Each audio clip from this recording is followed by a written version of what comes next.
सबसे पहले हम बात करते हैं सब्जेक्ट की।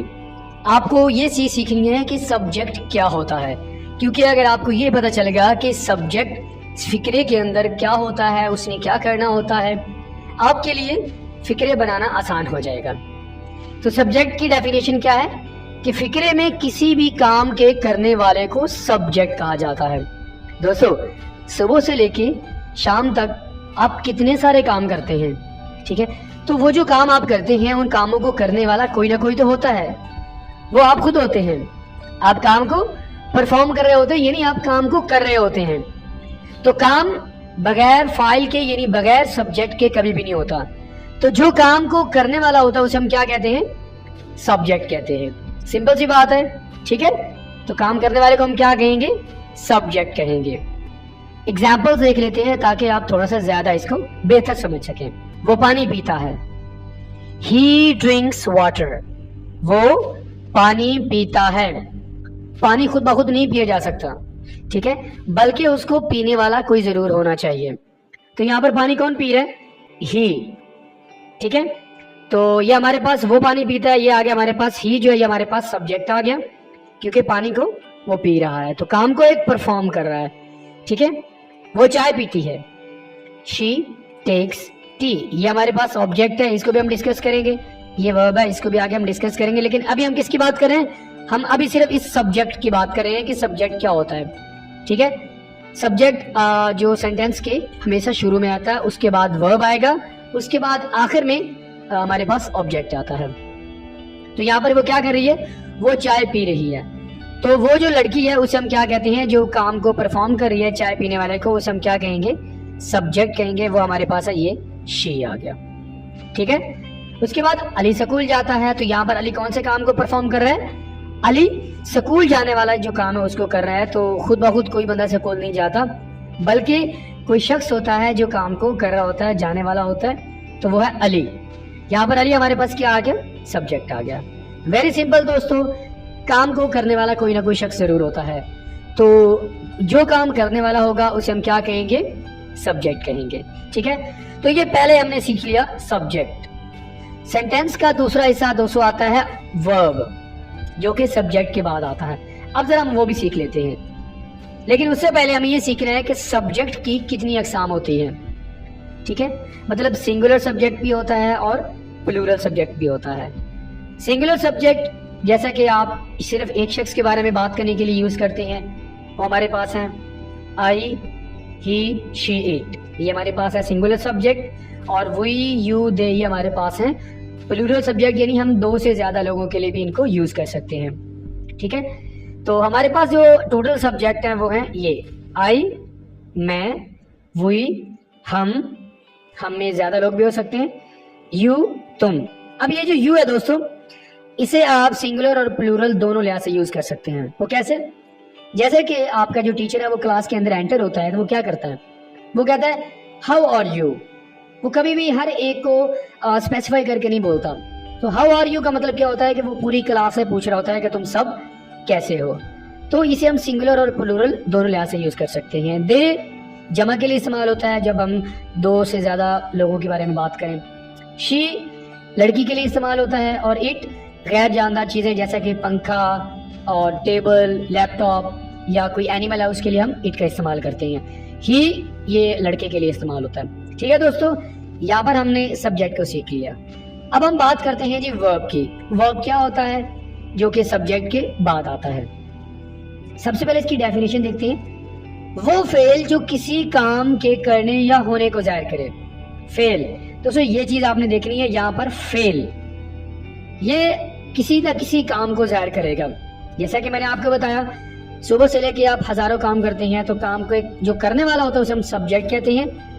तो जो फेल होता है, जो कोई एक्शन होता है, जो कोई काम होता है, ठीक है, जिसे आप कर रहे होते हैं उसे हम क्या कहते हैं? उसे हम फेल कहते हैं। मसलन आप खाने वाला काम कर रहे हैं, आप पीने वाला काम कर रहे हैं, आप सोने वाला काम कर रहे हैं, आप जाने वाला काम कर रहे हैं, हजारों काम है जो आप करते हैं। तो इन चीजों को हम क्या कहते हैं? वर्ब कहते हैं, ठीक है? एग्जाम्पल देख लेते हैं। वो पानी पीता है, ही ड्रिंक्स वाटर। अब यहाँ पर हमने इसको डिस्कस कर लिया दोस्तों, ये हमारे पास क्या है, सब्जेक्ट है। अब सब्जेक्ट के बाद क्या आता है, वर्ब आता है, इसे हमने अब डिस्कस करना है। तो वर्ब यहाँ पर क्या है, वो पानी पीता है। यहाँ पर जो पीने वाला जो काम है वो किया जा रहा है, ठीक है, पीने वाला काम यहाँ पर किया जा रहा है, तो इसके लिए हम क्या वर्ब यूज करेंगे, ड्रिंक्स। तो क्या कहेंगे हम, ही ड्रिंक्स वाटर, वो पानी पीता है। ठीक है दोस्तों, और एग्जाम्पल देखते हैं, वो चाय पीती है। यहाँ पर भी कौन सा जो एक्शन है वो परफॉर्म किया जा रहा है, पीने वाला। तो हम चाय जो पीने वाला एक्शन है उसके लिए हम क्या यूज करेंगे, टेक्स। She takes T. अब यहाँ पर वो जो एक्शन परफॉर्म कर रही है वो एक्शन है पीने वाला। ठीक है दोस्तों, अली स्कूल जाता है, तो यहाँ पर जो अली एक्शन परफॉर्म कर रहा है दोस्तों वो जाने वाला परफॉर्म कर रहा है। दोस्तों बड़ी सिंपल सी बात है, सिंगुलर सब्जेक्ट यानी इट, ही, शी, इनके साथ हम वर्ब के एंड में एस का इजाफा करते हैं। तो यहाँ पर इसलिए हमने एस का इजाफा किया हुआ है। हम क्या कहेंगे, अली गोज टू स्कूल। ठीक है दोस्तों, वर्ब क्या होता है, जो किसी एक्शन को जाहिर करे। और ये हमने नंबर 2 जो हमने डिस्कस कर लिया है, पहले सब्जेक्ट उसके बाद वर्ब। अब हमने दोस्तों इसको डिस्कस करना है कि ये ऑब्जेक्ट क्या होता है। अब जरा वो भी देख लेते हैं कि फिक्रे के अंदर किसी भी चीज या शख्स जिस पर काम किया जाए। ठीक है, तो ऐसा हो नहीं सकता कि आप किसी चीज पर काम ना कर रहे हो।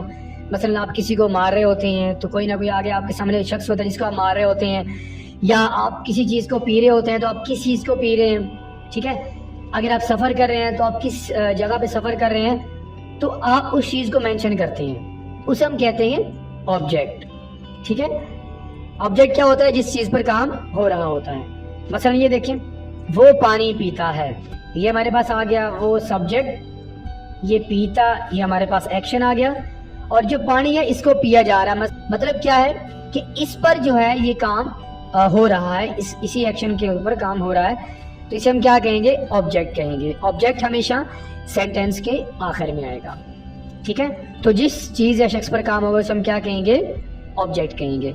वो चाय पीती है, शी टेक्स टी, तो यहाँ पर हमारे पास जो ऑब्जेक्ट होगा वो क्या होगा, यहाँ पर टी होगा, क्योंकि चाय को पिया जा रहा होता। अगर यहाँ पर दोस्तों मैं ये कह दूं कि शी टेक्स, अगर सिर्फ मैं ये वाला फिक्रा बोलूंगा तो आपको समझ नहीं आएगी कि मैं किस चीज की बात कर रहा हूँ, कि मैंने किस चीज को पिया या उसने किस चीज को पिया। ठीक है, तो उसके लिए हमें ऑब्जेक्ट की जरूरत होती है। यहाँ पर हमने जब ऑब्जेक्ट को लगा दिया तो हमारी बात क्लियर हो गई है और हमारा सेंटेंस भी कंप्लीट हो गया। अली स्कूल जाता है, यहाँ पर हमारे पास ये ऑब्जेक्ट है, अली गोज टू स्कूल। ठीक है दोस्तों, ठीक है दोस्तों, आगे हमारे पास है जी एडजेक्टिव्स। एडजेक्टिव्स क्या होता है, इसका माना होता है खूबी या सिफत। ठीक है, तो सेंटेंस के अंदर अगर आप किसी चीज़ या शख्स की कोई खूबी या खामी बयान कर रहे हैं उसे हम कहते हैं एडजेक्टिव। एडजेक्टिव का काम क्या होता है, किसी शख्स की या किसी चीज़ की खूबी या खामी को बयान करना। जैसा कि हम रोज़मर्रा ज़िंदगी में लोगों की तारीफ़ें भी करते हैं और उनकी जो खामियाँ होती है वो भी डिस्क्राइब करते हैं, तो हम एडजेक्टिव्स को यूज़ करते हैं। ठीक है, तो एडजेक्टिव्स का काम क्या होता है, खूबी या खामी को बयान करना। मज़ीद हम एग्जांपल्स देख रहे हैं ताकि हम इसको समझ सकें। आसिम प्यारा है, यहाँ पर मैंने आसिम की खूबी बयान की है, तो अगर मैंने आसिम की खूबी बयान करनी है तो मुझे उसके लिए एडजेक्टिव का यूज़ करना है। तो यहाँ पर मैंने क्या किया, मैंने एडजेक्टिव का यूज़ किया। मैंने कहा जी आसिम इज़ ब्यूटीफुल, तो एडजेक्टिव को यूज़ करके, जो कि ये जो नाउन आसिम है, हम नाउन के बारे में भी बात करेंगे। यहाँ पर मैं जो नाउन आसिम है उसकी मैं क्वालिटी बता रहा हूँ कि वो प्यारा है। ठीक है, हम तेज़ दौड़ते हैं, यहाँ पर क्वालिटी बताई जा रही है कि तेज़ दौड़ने वाली एक क्वालिटी है, तो यहाँ पर हमने क्या यूज़ किया, वी रन फास्ट।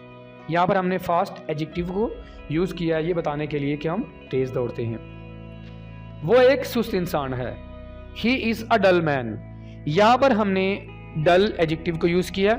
यहाँ पर एक खूबी नहीं है बल्कि एक खामी हम कह सकते हैं, लेकिन क्योंकि एडजेक्टिव का काम क्या होता है कि किसी चीज़ की खूबी और खामी ये दोनों बयान करता है। जैसा कि आप कहते हो जी आप क्रिमिनल हो, ठीक है, आप बुरे हो, तो यहाँ पर आप उसकी कोई खामी बयान कर रहे हैं तो आप किसका यूज़ करेंगे, एडजेक्टिव का यूज़ करेंगे। वेरी सिंपल, किसी की क्वालिटी या कोई किसी की खामी बयान करने के लिए आप किसका यूज़ करेंगे, एडजेक्टिव का यूज़ करेंगे। ठीक है दोस्तों, उसके बाद हमारे पास आता है जी एडवर्ब। एडवर्ब की सबसे पहले हम डेफिनेशन देखते हैं, उसके बाद आपको बताते हैं कि एडवर्ब क्या होता है। ऐसा लफ्ज़ या फिक्रा जो वर्ब के बारे में आपको मैंने बता दिया है।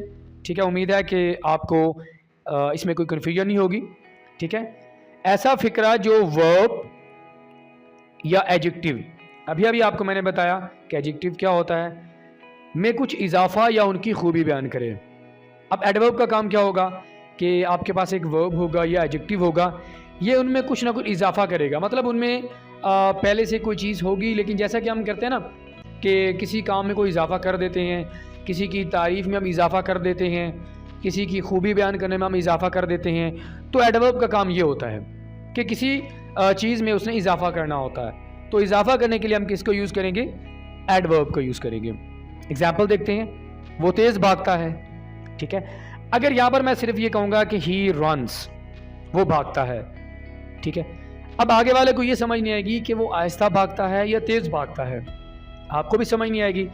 अब हमने उसके भागने को डिफाइन करना है, आगे वाले को बताना है कि वो कैसे भागता है। उसके लिए हमें क्या चाहिए? हमें एडवर्ब चाहिए होता है। तो एडवर्ब का काम ये होगा कि आगे वाले को ये बताना कि वो किस तरह भागता है, उसकी सिचुएशन को बताना है। तो सेंटेंस क्या बनेगा? ही रन्स क्विकली, वो तेज़ भागता है। तो यहाँ पर ये जो तेज़ आया है, यहाँ पर हमने क्विकली का यूज़ किया है, ये हमारे पास एडवर्ब है। दोस्तों एडवर्ब की जो अलामत है वो आपको मैं बता देता हूँ। 90% एडवर्ब के आखिर में आपको ly नज़र आएगा, जैसा कि आपके सामने है, क्विकली, केयरफुली, कंप्लीटली, टोटली, ठीक है। तो आपको वर्ड के एंड में अगर ly नज़र आ जाएगा तो वो क्या होगा? एडवर्ब होगा। 10% ऐसे भी वर्ड्स हैं जिनके एंड में हमें ly नज़र नहीं आता, लेकिन वो भी एडवर्ब होते हैं, ठीक है। आगे एग्जांपल देखते हैं, वो एहतियात से गाड़ी चलाती है, शी ड्राइव्स केयरफुली। यहाँ पर हमने क्या यूज़ किया है? केयरफुली को यूज़ किया है। सिंपली अगर हम ये कह देते हैं कि शी ड्राइव्स, वो चलाती है, तो हमें ना पता चलता कि वो किस तरह चलाती है। एडवर्ब ने आके ये बता दिया है कि वो बड़े एहतियात के साथ गाड़ी चला रही है, शी ड्राइव्स केयरफुली। अगर यहाँ पर हम लगा देते हैं शी ड्राइव्स स्लोली, वो आहिस्ता गाड़ी चलाती है, तो ये एडवर्ब का काम होता है बताना कि कोई काम किस तरह हो रहा है। वो बहुत लंबा है, ही इज़ वेरी टॉल, ठीक है। तो टॉल ये हमारे पास एडवर्ब है, जिसने आकर ये बता दिया कि Asim is very tall, Ali is very tall, उनकी कोई जो सिचुएशन है उसके बारे में आकर उसने बता दिया। ये हमें क्या बताएगा? एडवर्ब। तो एडवर्ब का काम क्या होता है कि कोई इजाफा कर देना, वर्ब में या एडजेक्टिव में आकर ये इजाफा कर देता है, ठीक है दोस्तों। अब हम बात करते हैं कुछ और चीज़ों की जो कि हमारे लिए बहुत ज़्यादा ज़रूरी होती है सीखना। उनमें से सबसे पहले है जी नाउन। नाउन क्या होता है? सिंपल सी बात है दोस्तों, दुनिया में हज़ारों चीज़ें हैं, उन हज़ारों चीज़ों के जो नाम होते हैं उसे हम कहते हैं नाउन। आपके इर्द गिर्द जितनी चीज़ें पाई जाती हैं ना, उनका कोई ना कोई नाम होता है। सिंपल सी बात है, ये चीज़ आपने अपने माइंड में रखनी है। तो उसे हम क्या कहते हैं? नाउन। मसलन अभी आप देखिए आपके सामने क्या कुछ पड़ा हुआ है, जैसा कि मेरे सामने लैपटॉप पड़ा हुआ है, टेबल है, मोबाइल है, बैग है, चेयर है। तो अब इनके नाम हैं, मैं इनको नाम से पुकार रहा हूँ, ठीक है। हर एक चीज़ का एक नाम होता है, उसे हम क्या कहते हैं? नाउन, ठीक है। तो वो लफ्ज़ जो किसी ख़ास शख्स, जगह या चीज़ के लिए इस्तेमाल हो, ठीक है, उसे हम क्या कहते हैं? नाउन कहते हैं। जैसा कि बुक, किताब, कराची किसी शहर का नाम भी हो सकता है, किसी लड़की का नाम या लड़के का नाम भी हो सकता है, आमना, कलम, पेंसिल, सूरज, सन, कुत्ता जिसे हम डॉग कहते हैं। हर चीज़ का नाम, हर वो ख़ास चीज़ या ख़ास शख्स, ठीक है, या ख़ास जगह, उसका कोई नाम होता है, उसे हम क्या कहते हैं? नाउन कहते हैं। बड़ी सिंपल सा कॉन्सेप्ट आपने ज़हन में रखना है। आपके इर्द गिर्द जितनी भी चीज़ें पड़ी हैं, आप ये सोचें कि यार इसका भी नाम है, इसका भी नाम है, तो ये नाउन हुआ। बड़ी सिंपल चीज़ आपने अपने माइंड में रख लेनी है। उसके बाद प्रोनाउन। अच्छा, ये चीज़ समझना भी आपके लिए बहुत ज़रूरी है। वो कैसे? बाज़ औक़ात ये होता है दोस्तों, हम किसी का जो नाम है ना, हम उसको सेंटेंस के अंदर यूज़ कर करके थक जाते हैं। मसलन मैं कहता हूँ जी Assam is great, Assam is beautiful, Assam Assam Assam Assam. तो एक पैराग्राफ जो 3-4 लाइन्स का होता है, मैं उसमें 10 दफ़ा एक बंदे का नाम बार बार जिक्र कर देता हूँ। तो बार बार जिक्र करके आप थक जाते हो। अब आप क्या करना चाहते हो? आप उसकी जगह पे कुछ और चीज़ यूज़ करना चाहते हो। आप उस बंदे का नाम नहीं मेंशन करना चाहते, तो उसकी जगह पे आप कोई और जो वर्ड है उसे यूज़ करते हैं, ताकि उसकी तरफ आप कोई मतलब इशारा कर सकें। तो उसे हम कहते हैं जी प्रोनाउन।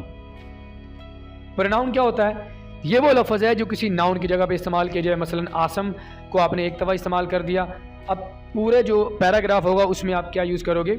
उसके जो प्रोनाउन होगा उसको आप यूज़ करेंगे। आप कहेंगे ही, लड़की के लिए आप शी का यूज़ करेंगे, ठीक है, ताकि नाउन को बार बार बोलना ना पड़े।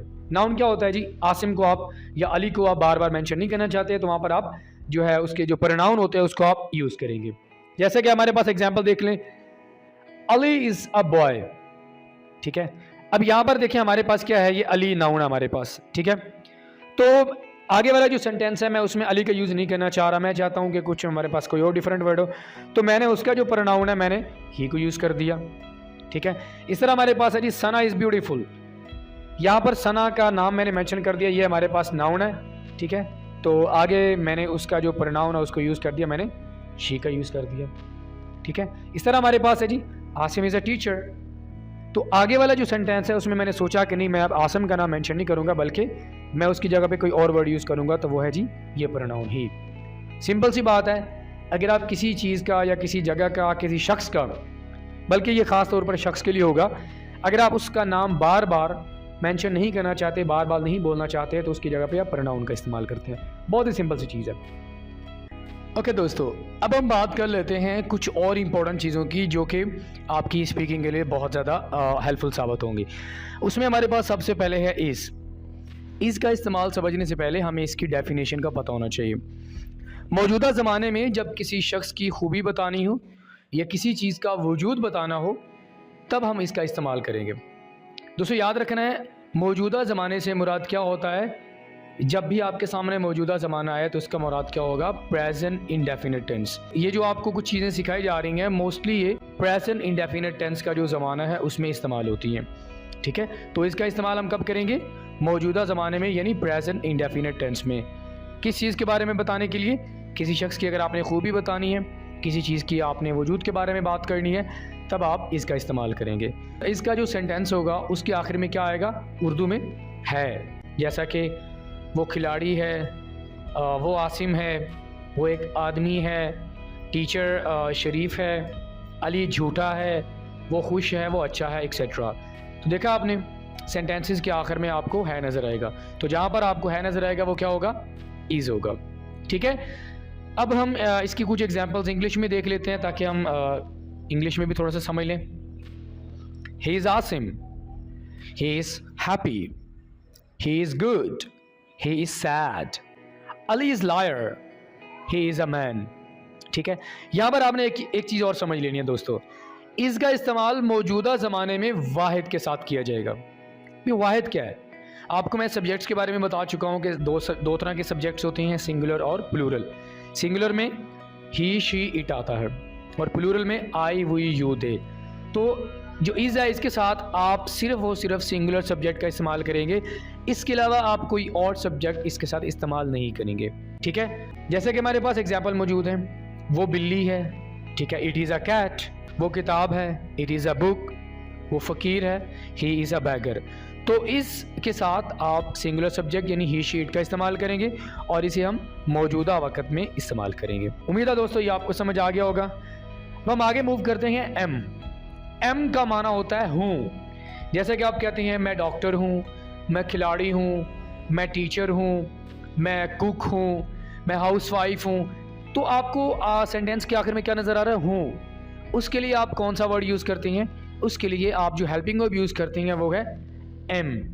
अब किसका इस्तेमाल करेंगे दोस्तों, आप इस जो तर्जुमा है उसके लिए आप एम का इस्तेमाल करेंगे। वही बात आ गई है दोस्तों, इसका इस्तेमाल भी मौजूदा ज़माने में होगा, यानी प्रेजेंट इंडेफिनिट टेंस में इसका इस्तेमाल होगा, ठीक है।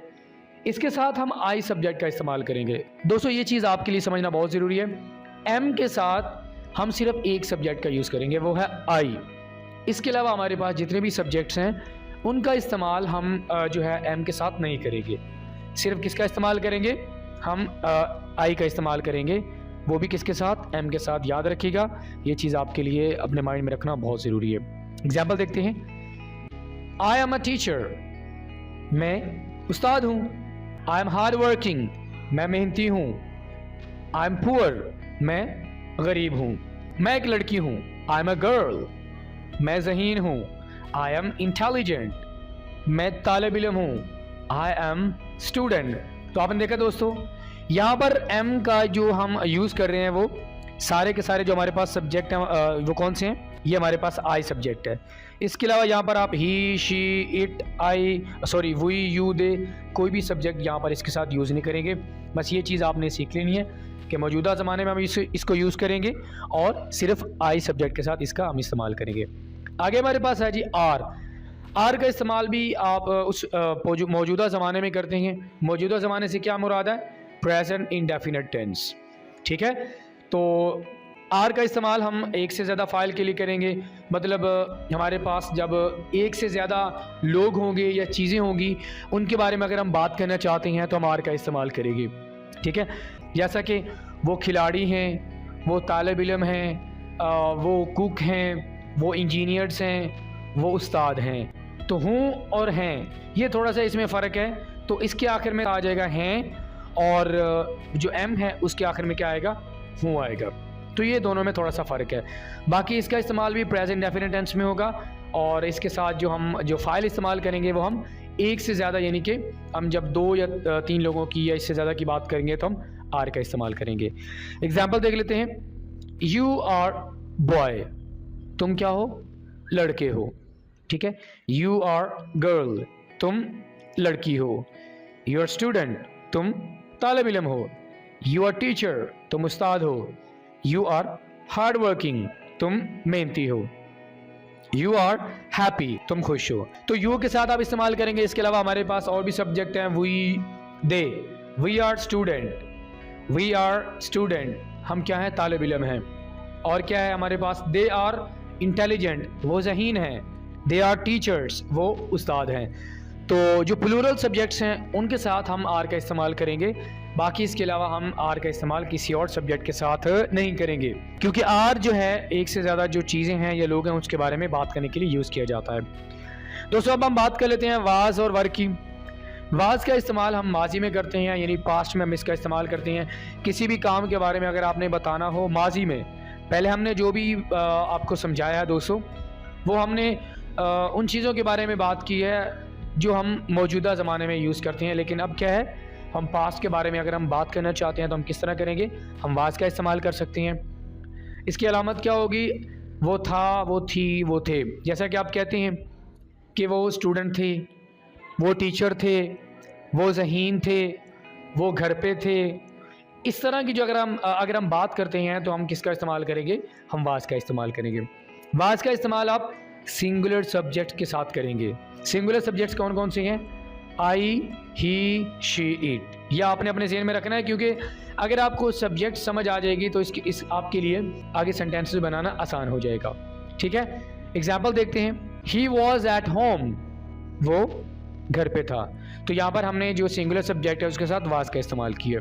इट वॉज माई बाइक, ये मेरी बाइक थी, ये भी सिंगुलर सब्जेक्ट है।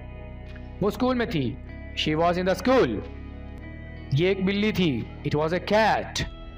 आई वॉज इन द रूम, मैं कमरे में था। ही वॉज अ बॉय, वो एक लड़का था। तो वाज का इस्तेमाल पास्ट में करेंगे किसी भी काम के बारे में बात करने के लिए, और इसके साथ हम सिंगुलर सब्जेक्ट्स यूज़ करेंगे। इसके अलावा हम कोई और सब्जेक्ट इसके साथ इस्तेमाल नहीं करेंगे। इसके साथ मिलता जुलता हमारे पास दोस्तों है वर। वर का इस्तेमाल भी कि हम पास्ट में करेंगे किसी भी काम के बारे में अगर हम बात करना चाहते हैं, और वाज और वर का जो माना है वो सेम है। जैसा कि आप वो था, वो थी या वो थे। तो वाज और वर में ये तो दोनों चीज़ें सेम हैं, दोनों को हम पास्ट में इस्तेमाल करते हैं। क्या चीज़ इन दोनों में मुख्तलिफ है? वो है जी, इसका इस्तेमाल हम जमा वाले जो अफ़ाल है उनके साथ करेंगे। जमा वाले अफ़ाल कौन कौन से हैं? यू, वी, दे। ठीक है। वाज का इस्तेमाल हम सिंगुलर सब्जेक्ट के साथ करेंगे, और वर का इस्तेमाल हम जो प्लूरल सब्जेक्ट्स हैं उसके साथ करेंगे। ठीक है, ये थोड़ा सा डिफरेंस है वाज और वर में। बाकी वाज और वर में कोई डिफरेंस नहीं है। एग्जाम्पल देखें। यू आर एट होम, ये हमारे पास एक सब्जेक्ट आ गया प्लूरल। ये हमारे पास एक और एग्जाम्पल है। You are a good player, तुम एक अच्छे खिलाड़ी थे। पास्ट में हम किसी भी काम के बारे में बात कर रहे हैं। ठीक है। We were in the school, हम स्कूल में थे। यहाँ पर देखें हमने कौन सा सब्जेक्ट इस्तेमाल किया? हमने प्लूरल सब्जेक्ट का इस्तेमाल किया। ठीक है। We were in the library, हम लाइब्रेरी में थे। दे वर इन द रूम, वो कमरे में थे। दे वर माई फ्रेंड्स, वो मेरे दोस्त थे। ठीक है। तो यहाँ पर देख लिया हमने प्लूरल सब्जेक्ट का यूज़ किया है वर के साथ। क्यों दोस्तों? क्योंकि वर जो है ये दो से ज़्यादा लोगों के बारे में बात करने के लिए जब भी हम बात करेंगे या चीज़ों के बारे में बात करेंगे तो वहाँ पर वर्क का इस्तेमाल होगा। लेकिन अगर हम एक चीज़ के बारे में बात करेंगे, एक शख्स के बारे में बात करेंगे, तो हम वाज का इस्तेमाल करेंगे। अच्छा, ये चीज़ आपके लिए समझना बहुत ज़रूरी है। हम थोड़ा सा इसको समराइज़ कर देते हैं, थोड़ा सा आपको खुलासा बता देते हैं। अगर आप इसको अपने माइंड में रख लेते हैं तो आपके लिए समझना आसान हो जाएगा। वो कैसे, ये देखें, एम और वाज में थोड़ा देख लेते हैं। एम का इस्तेमाल मौजूदा वक्त में होगा, यानी प्रेजेंट इंडेफिनिट टेंस में होगा, जबकि वाज का इस्तेमाल कब होगा? वाज का इस्तेमाल हम करेंगे पास्ट में किसी काम के बारे में बात करने के लिए। ठीक है, एम के साथ आप कौन सा सब्जेक्ट यूज़ करेंगे? सिर्फ आई यूज़ करेंगे। याद रखिएगा, ये वाला जो आई सब्जेक्ट है सिर्फ हम इसके साथ एम का इस्तेमाल करेंगे। बाकी वाज के साथ आप चारों सब्जेक्ट जो सिंगुलर हैं आप यूज़ कर सकते हैं। आई, ही, शी, इट, ये चारों सब्जेक्ट आप वाज के साथ यूज़ कर सकते हैं। आर और वर में क्या फ़र्क है? आर का इस्तेमाल मौजूदा वक्त में होगा। मौजूदा वक्त क्या होता है? Present indefinite tense. जबकि वर का जो इस्तेमाल होगा वो गुजरे हुए वक्त में होगा, यानी पास्ट में इस्तेमाल होगा। अब अगर हम सब्जेक्ट की बात करें तो सब्जेक्ट जो हैं, यानी जिसे हम फाइल कहते हैं, दोनों के सेम होंगे। आर और वर के साथ जो सब्जेक्ट इस्तेमाल होंगे वो दोनों प्लूरल इस्तेमाल होंगे, इनमें कोई फ़र्क नहीं है। अगर हम वाज और वर को देखें तो वाज और वर में आपको मैं बता चुका हूँ दोस्तों, एक चीज़ अपने माइंड में रखनी है, सिर्फ एक डिफरेंस है, वो ये है कि वाज और वर में सब्जेक्ट जो होंगे वो डिफरेंट होंगे। वाज के साथ हम सिंगुलर सब्जेक्ट का यूज़ करेंगे, जबकि वर के साथ हम क्या यूज़ करेंगे? हम जो प्लूरल सब्जेक्ट है वो हम यूज़ करेंगे। तो ये कुछ आप डिफरेंसेस हैं जो आपने अपने माइंड में रख लेनी है। तो दोस्तों, इसी के साथ ही आज का हमारा ये लेसन जो हमारी पहली क्लास है यहाँ पे ख़त्म होती है।